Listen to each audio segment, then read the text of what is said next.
हाँ जी।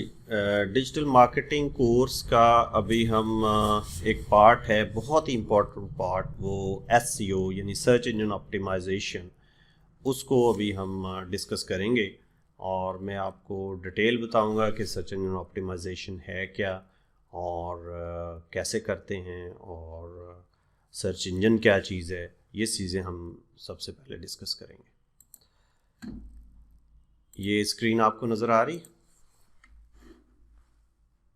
Hello, screen नज़र आ रही है आपको?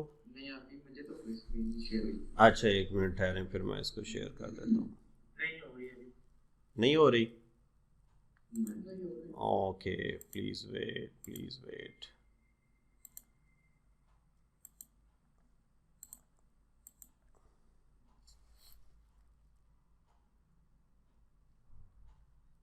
जी, अब आ गई जी सबको? जी, अली रज़ा आपको आ गई? फ़हीम? जी सर आ गई है। फ़हीम जी सर आ गई। और सदीद आपको भी नज़र आ रही?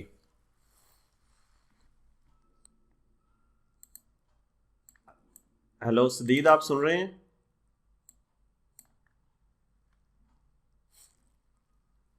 हेलो सदीद,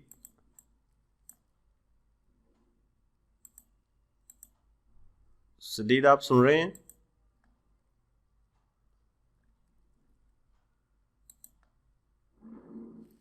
हेलो सदीद, सुन रहे हैं आप?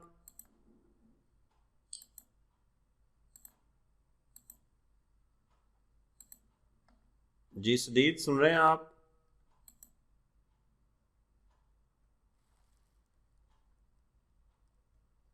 हेलो सदीद।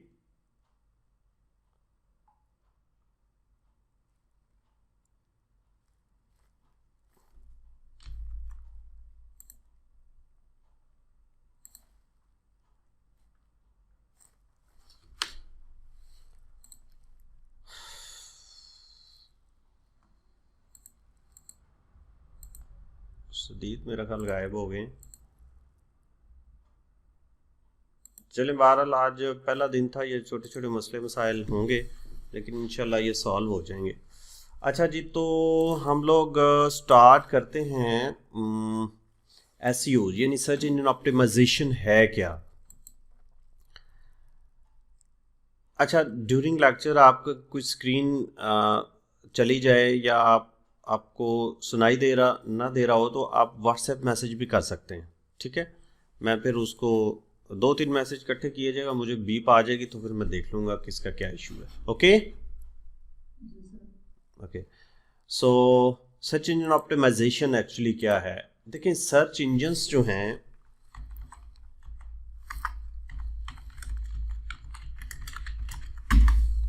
यहाँ पे मैंने एक सर्च किया है, पॉपुलर सर्च इंजन्स, और यहाँ पे मुझे ना कुछ पिक्चर्स दिखाई दे रही हैं। मैं यहाँ पे आपको यहाँ पे देखें, सर्च इंजन बेसिकली ऐसे समझ लें कि कंपनीज हैं, और वो कंपनीज उनका एक कंप्यूटर है, एक या बहुत बड़े कंप्यूटर्स होते हैं उनके पास, और उन कंप्यूटर्स के ऊपर बिजनेसेस का और लोगों का डेटा है, और उसमें जिसने प्रोडक्ट सेल करनी है उसका भी डाटा है, और जिसने प्रोडक्ट खरीदनी है उसका भी उसके पास डाटा है सर्च इंजन में।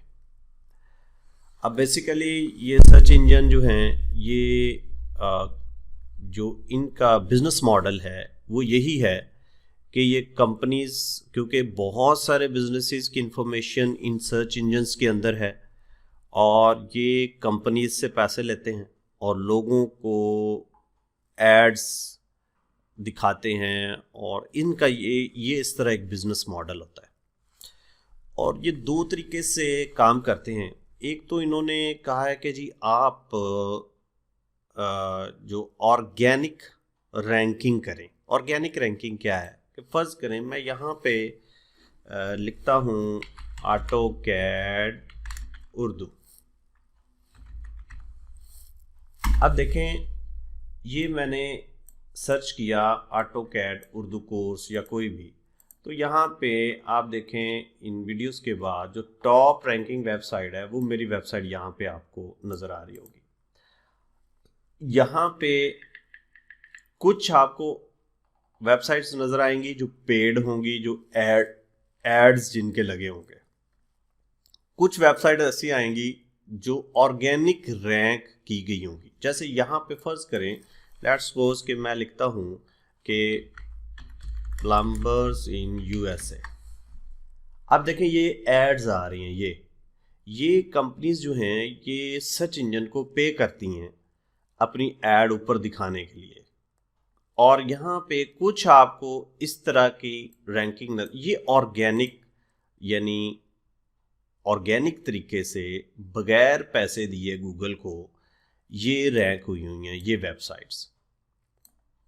तो दो रैंकिंग के तरीके हो गए। एक तो गूगल एड्स लगाएगा और वो उनका एक बिजनेस मॉडल है कि वो एड से कमाई करते हैं।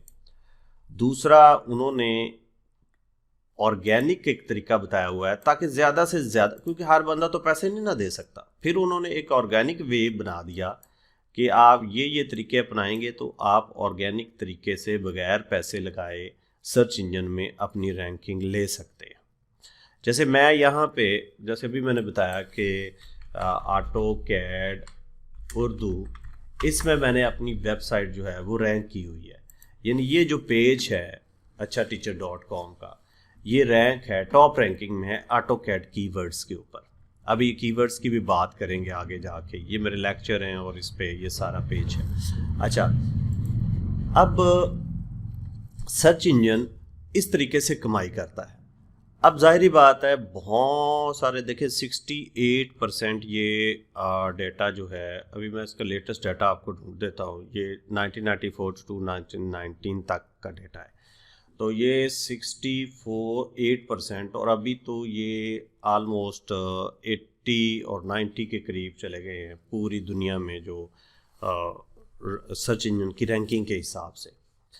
तो डिफरेंट सर्च इंजन होते हैं, जैसे गूगल है, याहू है, बिंग है, बैदू है, जो यांडेक्स है, अल्टा विस्टा है, आस्क है, इसके काफ़ी सारे जो हैं आपके सर्च इंजन्स जो हैं जो इसी मॉडल पे काम कर रहे हैं। अच्छा, अब हमने दोनों तरीके सीखने हैं, एक सर्च इंजन मार्केटिंग भी सीखनी है और एसईओ भी सीखनी है, सर्च इंजन ऑप्टिमाइजेशन, कि हम ऑर्गेनिक तरीके से वेबसाइट्स को कैसे ऊपर लेके आएंगे अपने क्लाइंट्स की, अपने जो जिस बिज़नेस के लिए हम काम कर रहे हैं। मेरा ख्याल है यहाँ तक पॉइंट आपको क्लियर हो गया होगा। हाँ जी, सुन रहे हैं आप? यहाँ तक कोई क्वेश्चन है तो कर सकते हैं आप जी। सदीद, आप सुन रहे हैं? सदीद गायब है। चलें, खैर। अच्छा, अब उसके बाद हम लोग अब आगे चलते हैं और देखते हैं कि ये जो सर्च इंजन है ये एक्चुअल इसके पीछे क्या मैकेनिज्म चल रहा होता है। देखें, एक कंप्यूटर है, उस कंप्यूटर के ऊपर लोगों ने अपनी इंफॉर्मेशन डाली हुई है, सारे कंप्यूटर्स ने, सारे बिजनेसेस ने, पूरी दुनिया की, यानी अगर 70-80% लोग जो हैं वो 90% जो गूगल को यूज़ कर रहे हैं या दूसरे सर्च इंजन्स को यूज़ कर रहे हैं, तो वो अपनी बिजनेस की इंफॉर्मेशन उस कंप्यूटर पे डाल रहे हैं। और बहुत सारे लोग, लाखों करोड़ों लोग जो हैं वो उन इंफॉर्मेशंस को सर्च कर रहे हैं अपनी ज़रूरियात को पूरा करने के लिए। तो वो कंपनी एक लोगों का टोरा फेरा, यानी वहाँ पे बिजनेसेस का भी टोरा फेरा और लोगों का भी टोरा फेरा वहाँ पे शुरू हो गया। अब उसके पीछे जो रैंकिंग फैक्टर है, उसके पीछे जो है गूगल का एक एल्गोरिदम चल रहा होता है, उसको गूगल बॉट कहते हैं, जो कि मुख्तलिफ वेबसाइट्स को पॉपुलरिटी के हिसाब से या मुख्तलिफ फैक्टर्स के हिसाब से रैंकिंग देता है। ये लफ्ज़ जो मैंने बोला ना, मुख्तलिफ फैक्टर्स के हिसाब से रैंकिंग देता है। इन्हीं फैक्टर्स को भी ही हमने आगे जाके सारा डिस्कस करना है। तो यहाँ तक जो समझने वाली चीज़ है वो ये है कि हर सर्च इंजन जो है उसका एक बॉट होगा, यानी एक एल्गोरिदम चल रहा होगा उस कंप्यूटर के अंदर जो सारी वेबसाइट्स को मुख्तलिफ फैक्टर्स के हिसाब से रैंकिंग देगा। जे अगर फर्ज करें कोई 100 फैक्टर हैं या 20 फैक्टर हैं, 50 फैक्टर हैं, अगर वेबसाइट्स उन फैक्टर्स पे जो है वो पूरा अमल कर रही है तो वो वेबसाइट रैंकिंग में ऊपर चली जाएगी। तो ये जो सर्च इंजन ऑप्टिमाइजेशन है, एक्चुअल में हमने उस जो एल्गोरिदम है उसके मुताबिक अपनी जो फैक्टर्स उसके अंदर करंटली चल रहे हैं कि इस तरह से गूगल का बॉट जो है वो इस तरीके से हमारी वेबसाइट को रैंक करेगा हाई, वही फैक्टर हमने डिस्कस करने हैं। कुछ फैक्टर्स होंगे जो अभी बिल्कुल ख़त्म हो चुके होंगे, उनको भी हम डिस्कस करेंगे कि जैसे 90s के आज से 10 साल पहले कौन से ऐसे फैक्टर थे जो ज़्यादा पॉपुलर थे जिनकी वजह से गूगल बॉट जो है वेबसाइट्स को रैंक कर रहा होता है।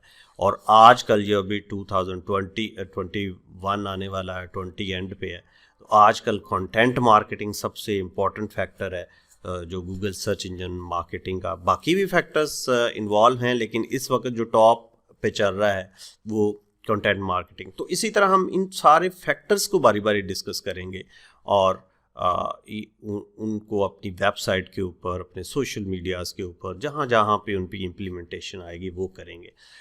तो समझने वाली बात यह है कि बॉट जो है, जो गूगल एल्गोरिदम है, हमने उसके ट्रेंड्स को स्टडी करना है और ये ऑन गोइंग जॉब है। आज गूगल अगर कोई एक काम को रैंकिंग में यानी प्रेफर कर रहा होता है, कल उसको कम भी कर सकता है, ठीक है, और दूसरे किसी फैक्टर को उठा सकता है। तो इस तरह ये ऑन गोइंग जॉब होती है और इसमें हमने देखना होता है कि मतलब लेटेस्ट ट्रेंड क्या चल रहे हैं, तो चेंज होते रहते हैं ट्रेंड।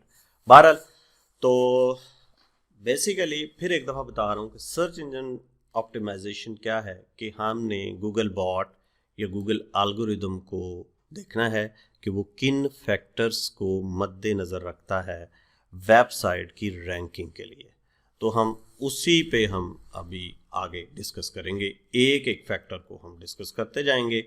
और ये जो अभी प्रेजेंटेशन आपको मैंने भेजी है, जो भी आपको नज़र आ रही होगी, इसमें ऑलमोस्ट 83 फैक्टर्स जो हैं वो मैंने यहाँ पे बनाए हुए हैं, तो इनको हम बारी बारी डिस्कस करेंगे।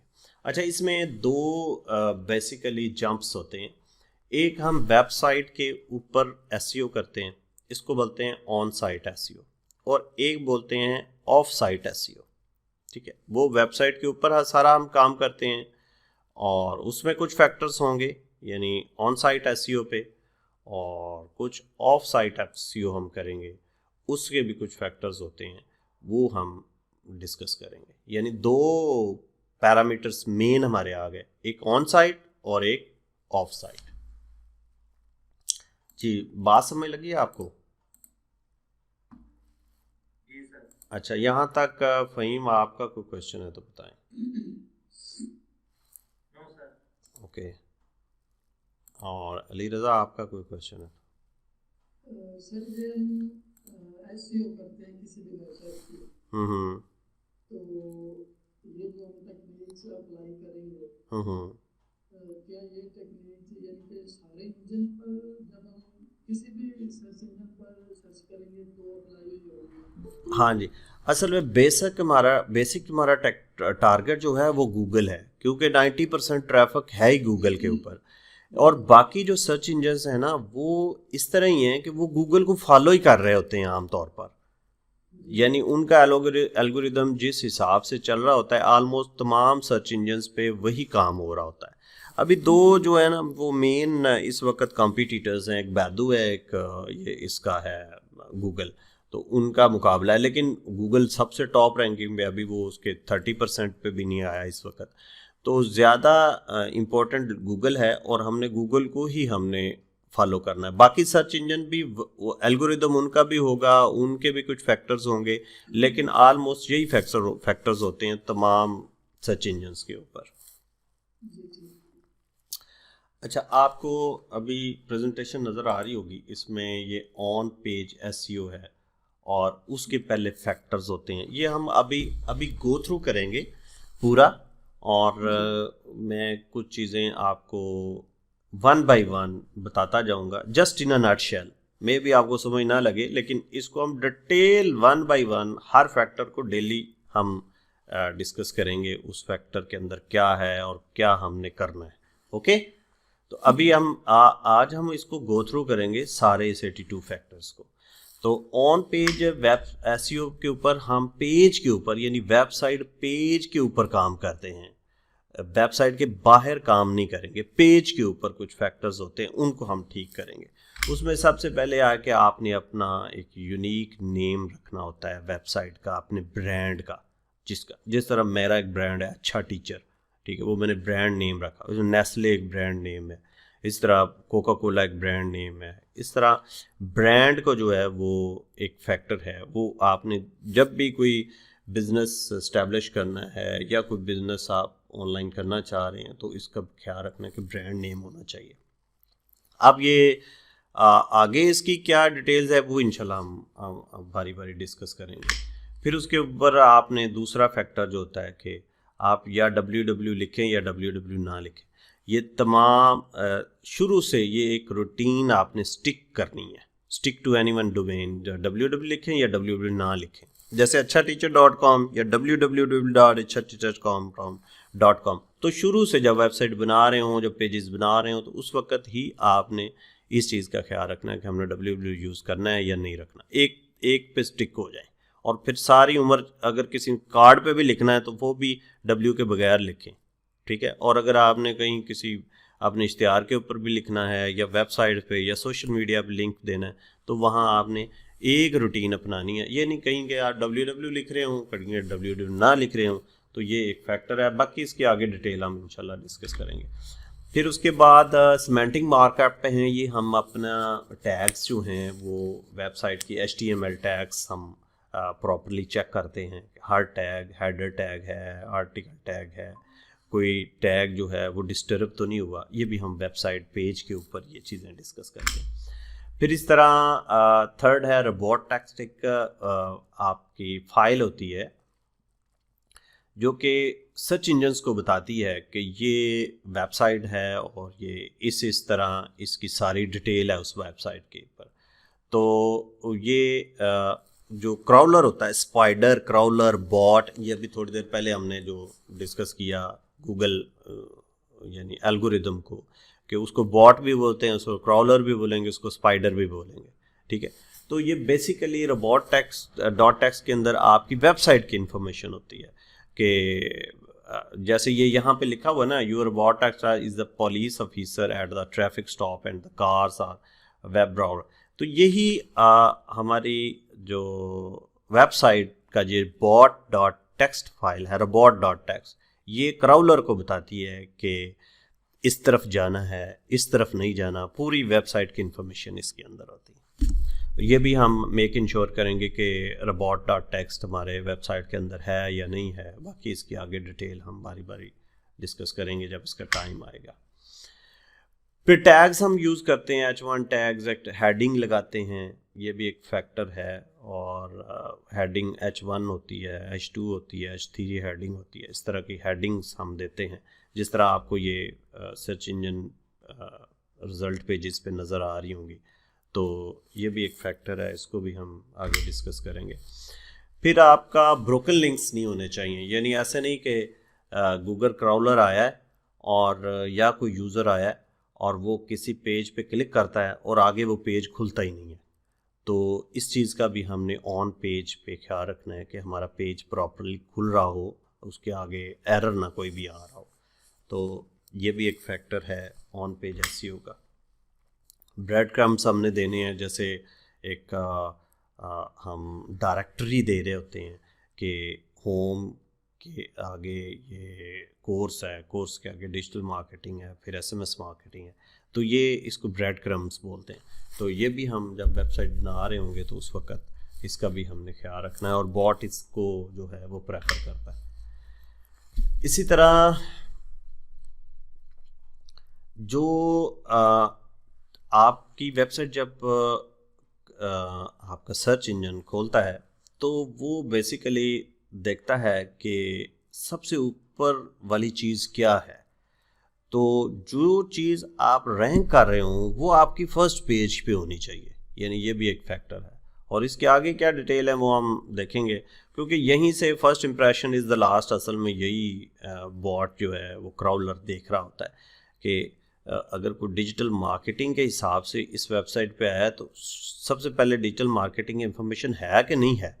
तो ये चीज़ है असल में, ये चीज़ जो कंटेंट जो टारगेट कंटेंट्स है आपके। फिर इस तरह अगर आपकी लोकल रैंकिंग है तो उसमें आप अपनी कंट्री की डोमेन लाजमी लिखें। जैसे अगर EDU-PK है, एजुकेशन वेबसाइट है PK की, या कोई और PK का बिज़नेस है पाकिस्तान का, तो फिर उसकी जो डोमेन नेम है उसमें आपने लाजमी उस मुल्क का नाम लिखना है। इस तरह फिर ये सारा ऑन पेज SEO है। फिर XML साइट मैप होता है, उसके पूरी साइट के लिंक्स होते हैं कि कहाँ पे कितने पेजेस बने हुए हैं, और हर पेज की इंफॉर्मेशन XML साइट मैप के अंदर होती है। उसको साइट मैप भी आमतौर पर बोलते हैं। पूरी वेबसाइट के सारे पेजेस के लिंक्स होते हैं इसके अंदर। उसके बाद इसी तरह HTML साइट मैप होता है, वो भी हमने बनाना होता है। वो भी एक वक्त था कि इस पे बहुत ज़्यादा बड़ा रैंकिंग फैक्टर था ये, लेकिन अब इस एज़ यूजुअल बस चल रहा है, लेकिन इसको यानी इतना इम्पोर्टेंट नहीं रहा। फिर आपकी वेबसाइट रिस्पॉन्सिव होनी चाहिए, यानी मोबाइल पे भी खुले, छोटी स्क्रीन पे। आजकल घड़ियाँ आई हुई हैं उस पे नेट चल रहा है, तो उस पे भी अगर खुले तो आपकी वेबसाइट बिल्कुल ठीक नज़र आनी चाहिए। अगर टैब पे खुले तो उस पे भी, लैपटॉप पे भी, बड़ी स्क्रीन पे उस पे भी ठीक नज़र आनी चाहिए। तो ये रिस्पॉन्सिव कैसे बनाना है और इसके आगे क्या स्ट्रेटजीज़ हैं वो भी इंशाल्लाह हम आगे चल के डिस्कस करेंगे। फिर उसके बाद हमारे पास आल्ट टैग्स होते हैं, यानी हर तस्वीर जो है उसकी इंफॉर्मेशन कि वो किस चीज़ के मुतल्लक है और वो किस चीज़ को रिफ्लेक्ट कर रही है, उसका नाम क्या है उसका, वो चीज़ें हमने आल्ट टैग्स वगैरह देने होते हैं, पिक्चर्स के उसकी कैप्शंस देनी होती हैं। तो ये भी ऑन पेज ऐसी होता है कि ये वेबसाइट के अंदर आपने कौन से चीज़ें डेवलप करनी है। फिर उसके बाद आपके मेटा टैग्स होते हैं और डिस्क्रिप्शंस होती हैं। ये हम इंशाल्लाह डिस्कस करेंगे कि मेटा टैग्स कैसे देने हैं, कीवर्ड रिसर्च उसमें, कीवर्ड्स उसमें डालने हैं या नहीं डालने। तो ये इंशाल्लाह ये भी चीज़ें डिस्कस करेंगे। और मेटा टैग्स ही यहाँ पे नज़र आ रहे होते हैं आपकी जब सर्च इंजन पेज जो आता है, रैंक पेज आता है, तो उस पर ये मेटा टैग्स शो हो रहे होते हैं। ये HTML के अंदर हम डालेंगे। फिर हमने देखना होता है कि डुप्लीकेट कंटेंट्स ना हों, और ये अगर डुप्लीकेट कंटेंट्स होंगे तो वो आपका सर्च इंजन जो है वो उसको बहुत ज़्यादा बुरा महसूस करता है कि आपका एक कंटेंट 3-3 4-4 दफ़ा आ रहा है वेबसाइट के अंदर, तो वो चीज़ उसको लाइक नहीं करता। तो डुप्लीकेट चीज़ें नहीं होनी चाहिए, ये भी हमने देखना है। और फिर कीवर्ड्स जो हैं वो, क्योंकि मेन चीज़ होती है, हम आगे चल के कीवर्ड रिसर्च भी पढ़ेंगे कि कीवर्ड्स क्या होते हैं और ये कहाँ कहाँ लगाने चाहिए, कितनी किस्म के कीवर्ड्स होते हैं। तो ये हम देखेंगे कि कीवर्ड्स कहाँ कहाँ पे ज़रूरी हैं और कहाँ कहाँ पे हमने लगाने हैं, और लेटेस्ट ट्रेंड्स क्या हैं हमारे क्राउलर के या गूगल बॉट के, कि वो कीवर्ड्स किस कीवर्ड को प्रेफर कर रहा है। तो ये हम इंशाल्लाह डिस्कस करेंगे। फिर हम लोग लेटेंट सीमेंटिंग इंडेक्सिंग को डिस्कस करेंगे कि कीवर्ड्स कैसे यूज़ करने चाहिए कि हमारे जो असल ऐसे लफ्ज़ बोलें जिससे हमारा एक्चुअल वो चीज़ हमें उस कीवर्ड से ना शो हो रही हो, बल्कि वो ऐसे लफ्ज़ होने चाहिए जो कि सिमेंटिकली उसको शो कर रहे हों, यानी मतलब वही बन रहा हो, अल्फाज दूसरे यूज़ हो रहे हों। जैसे फर्ज करें मैं एग्जांपल लेके चलता हूँ कि हम रैंक करना चाह रहे हैं डिजिटल मार्केटिंग कंप्लीट कोर्स, ठीक है। तो हम डायरेक्ट एक तो लिख सकते हैं कि डिजिटल मार्केटिंग कंप्लीट कोर्स, लेकिन सिमेंटिकली ये चीज़ कैसे शो होगी? सिमेंटिकली इस तरह के मतलब वही बने लेकिन लफाज डिफरेंट यूज़ कर रहे होंगे। जैसे हम we will deal search social media marketing in this course. Social media marketing, we will do the search engine marketing, we will do in this course the Twitter marketing, and यानी वो सारी चीज़ें use करेंगे तो वो एक semantic बन जाएगा कि डिजिटल मार्केटिंग कंप्लीट कोर्स है। तो ये भी हम इंशाल्लाह इसकी सारी स्ट्रेटजीज को डिस्कस करेंगे जब हम कीवर्ड सर्च पढ़ रहे होंगे। अभी हम ऑन पेज एसईओ पे काम कर रहे हैं कि हमने वेबसाइट के अंदर जो एसईओ करनी है वो क्या है, और फिर हम इंशाल्लाह ये एसईओ जो ऑफ पेज एसईओ उसको भी देखेंगे। हेडिंग टैग्स आपने देने हैं, डिस्क्रिप्शन देनी है, टाइटल देने हैं पिक्चर्स के, और किसी भी हेडिंग टैग यानी हेडिंग्स जो होती हैं। जैसे यहाँ पे अभी मेरा पेज यहाँ पे मैं अभी आपको दिखाता हूँ।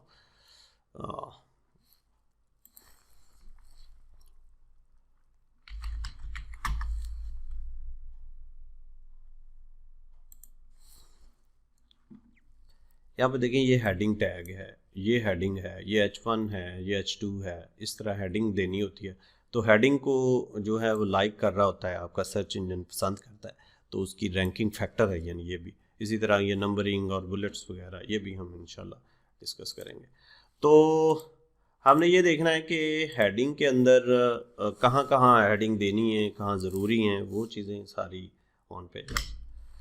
फिर हम लोग इंटरनल कंटेक्चुअल लिंक्स भी देंगे, यानी यहाँ पे मैं इस पेज के अंदर ही आपको बताता हूँ कि ये लिंक्स हैं क्या। लेट्स सपोज के ये देखें, ये ट्रेनर प्रोफाइल है, ये एक किसी वेबसाइट के अंदर लिंक है, तो ये ट्रेनर प्रोफाइल पे चला जाएगा, तो इसको कंटेक्चुअल लिंक्स बोलते हैं। अभी ये दिकाटो का कंप्लीट प्रोजेक्ट है, तो ये इसी वेबसाइट के अंदर किसी एक दूसरे पेज को लिंक किया हुआ है, तो ये लिंक्स को भी हमने इंशाल्लाह डिस्कस करना है कि ये कैसे देते हैं। और जैसे ये विकीपीडिया की वेबसाइट है, इसके अंदर देखें ये बहुत सारे लिंक्स दिए हुए हैं जो इनके इंटरनल लिंक्स हैं, तो ये भी जो है वेबसाइट को रैंक करने का एक फैक्टर है।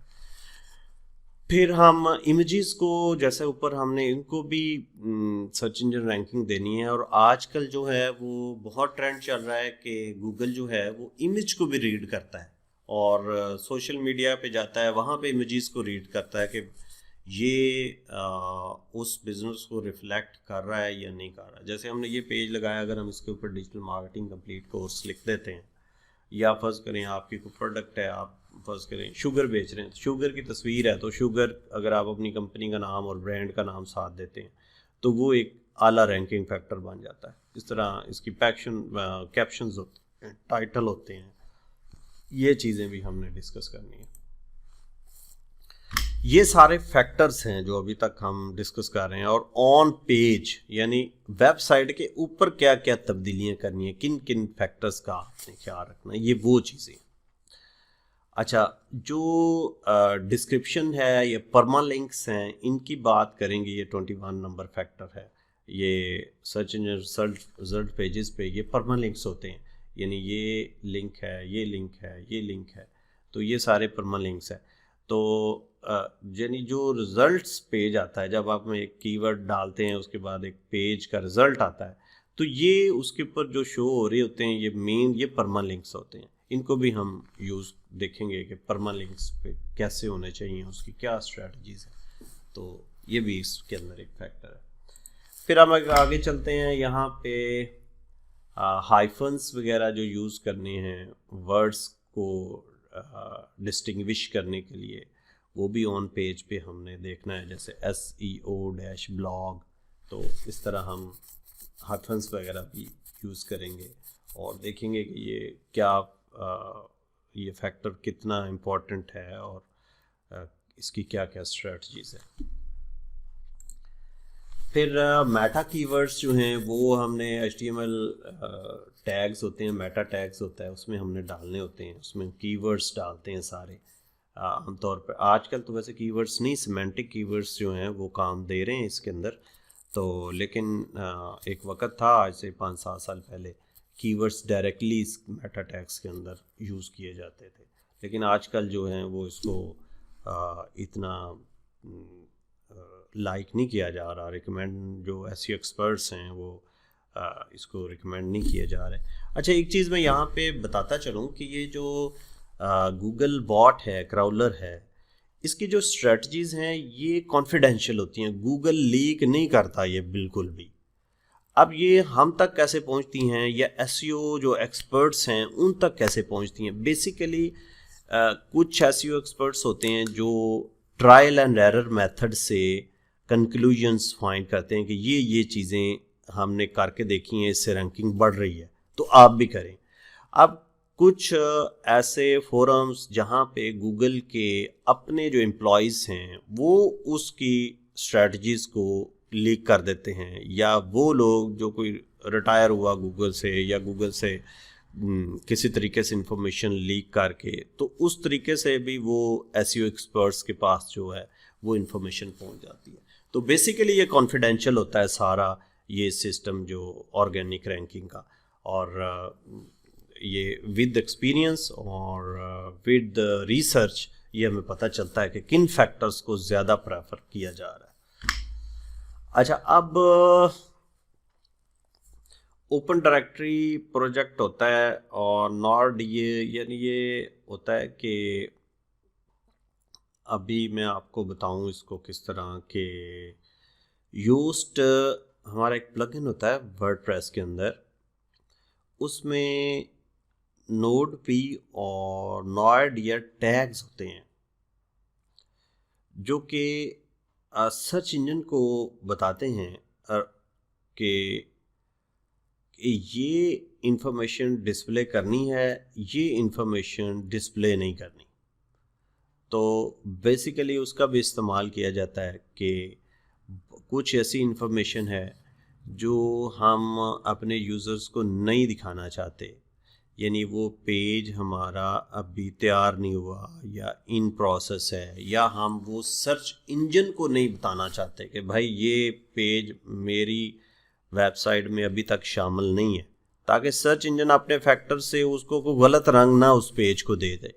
तो उसके लिए भी हमने सेटिंग करनी होती है कि ये पेज SEO के लिए तैयार है, और इंडेक्स को या हम रोबोट को या क्राउलर को कहते हैं भाई इसको आप रैंकिंग अपने हिसाब से चेक कर लो, लेकिन ये पेज तैयार नहीं है उसको अभी चेक नहीं करना। तो ये भी सेटिंग हम देखेंगे। फिर उसके बाद अथॉरिटी साइट्स, ये बड़ा इम्पोर्टेंट फैक्टर है कि हम जो एक हमारी प्रोडक्ट है उससे मिलती जुलती जो हाई अथॉरिटी वेबसाइट्स हैं उनके लिंक्स देते हैं, इसको बैक लिंक्स बोलते हैं। और आजकल बहुत बड़ा रैंकिंग फैक्टर है बैक लिंक्स के, जो हाई अथॉरिटी वेबसाइट्स हैं गूगल रैंकिंग के अंदर उनसे लोग लिंक परचेज़ करते हैं, और फिर वो क्योंकि बॉट ने या गूगल क्राउलर ने जब रैंकिंग देता है तो ये देखता है कि हाई अथॉरिटी वेबसाइट इस वेबसाइट छोटी वेबसाइट को रिकमेंड कर रही हैं कि नहीं कर रही। जितनी ज़्यादा हाई अथॉरिटी वेबसाइट्स उसको रिकमेंड कर रही होंगी, उसके बैक लिंक्स उसके दिए होंगे, उतनी ज़्यादा रैंकिंग हमारी बढ़ेगी। तो इसको भी हम देखेंगे बड़ी डिटेल के साथ कि लिंक्स कैसे देते हैं। और आउटबाउंड लिंक्स टू मिनिमम, ये भी वही चीज़ है, इसको भी हम, यानी ये दोनों एक जैसी चीज़ें हैं। अब redirect attachment URL to permanent post URL। अच्छा, यहाँ पे अभी एक हम लोग ब्रेक लेते हैं 26 पॉइंट्स पे, और आज की हमारी डिस्कशन जो है वो यहीं तक महदूद है। अब आपको मैं एक असाइनमेंट देता हूँ कि आप लोगों ने इसको, इन सारे फैक्टर्स को खुद से रिसर्च करना है कि लेट्स सपोज कि ये create a brand name with unique name, इसकी क्या स्ट्रेटजीज़ है, यूट्यूब पे लिंक इसके देखो, इसको गूगल पे सर्च करके देखो कि ये है क्या चीज़, और फिर अपने क्वेश्चंस तैयार करो इसके बारे में। पहले 3 फैक्टर आप लोग ये ले लें, ठीक है, पहले 3 फैक्टर। और जब हम ये सारे फैक्टर्स पढ़ चुके होंगे फिर मैं आपको एक रियल टाइम प्रोजेक्ट दूंगा और वो वेबसाइट होगी, उसको आपने फिर ऑन पेज एसईओ करना है इसका। तो मेरा ख्याल है we should close our discussion, और अगर कोई क्वेश्चन है तो आप अभी कर सकते हैं। जी प्लीज़।